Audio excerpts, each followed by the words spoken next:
আলহামদুলিল্লাহ, অতীতে এরকম বহু দেখা গিয়েছে। শাসক এক কথা বলেছে, আলেম আর এক কথা বলেছে। শাসকের দণ্ডের চেয়ে আলেমের আঙ্গুলের ইশারার মূল্য বেশি হয়ে গেছে। এটা কখন হয়েছে? ওলামায়ে কেরাম যখন ইলমের উপর তারা ইস্তেকামতের সাথে থেকেছেন, দৃঢ়তার সাথে থেকেছেন। আমরা শুনেছি আমাদের বড়দের মুখে, শুধু শত শত বছর আগের ইতিহাস নয়, এই সেদিনের ইতিহাস। পাকিস্তান আমলে স্বৈরাশাহী আইয়ুব খান, দোর্দণ্ড প্রতাপশালী শাসক, সবকিছুই খালি ক্ষমতা দিয়ে সারতে চায়। আকাশে ঈদের চাঁদ উঠছে কি উঠে নাই, রমজানের চাঁদ উঠছে কি উঠে নাই, নিজেদের খেয়াল খুশি মতো সিদ্ধান্ত ঘোষণা করতে চায়। ঘোষণা করে দিয়েছে আগামীকাল ঈদ। ঢাকায় লালবাগে ওলামায়ে কেরাম বসে গেছেন, চাঁদ উঠছে কি উঠে নাই।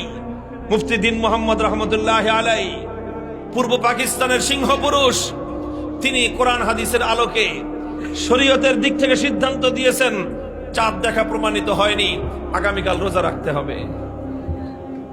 কিন্তু শাসক তো গাদ্দারা। আইয়ুব খান কি এই গাদ্দারাদের মোকাবেলা রাজনীতিবিদরা করে পারে নাই, আলেমরা করে গাড় সোজা করে দিছে। ইতিহাস এটাই। আইয়ুব খানের মতো ফিল্ড মার্শালের সামনে শামসুল হক ফরিদপুরি রহমতুল্লাহ আলাইহি সিংহের গর্জন দিয়েছিলেন। তার গর্জনের সামনে, তার গর্জনের থরথর করে আইয়ুব খান কেঁপে বেজাবিলাই হয়ে গেছিল। আমরা সেই শামসুল হক ফরিদপুরের সন্তান, আমরা সেই মুফতি দ্বীন মোহাম্মদ রহমতুল্লাহ আলাইহির সন্তান। বলে দিয়েছেন আগামীকাল রোজা রাখবে দেশের জনগণ।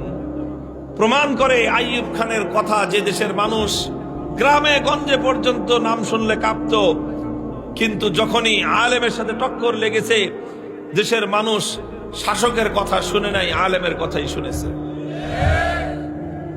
মুহতারাম হাজিরিন, এই জন্য আমি এটা সাধারণ মানুষকেও বলি, ওলামাদেরকেও বলি, সাধারণ মানুষ মানে খালি পাবলিক না, সাধারণ জনগণ মানে হলো শুধু এই কৃষক শ্রমিক মজদুর না। এখানে আওয়াম সাধারণ মানুষ মানে হলো কৃষক, শ্রমিক, মজদুর, চাকরিজীবী, শিক্ষিত, অশিক্ষিত, রাজনীতিবিদ, প্রশাসনের লোক। আপনাদের সকলকে একটা কথা বলি, সকলকে লক্ষ্য করে এক কথা, যে আলেমদের জন্য, উলামায়ে কেরামের জন্য তাদের পথ এবং পদ্ধতি অনেক আগে থেকে নির্ধারিত।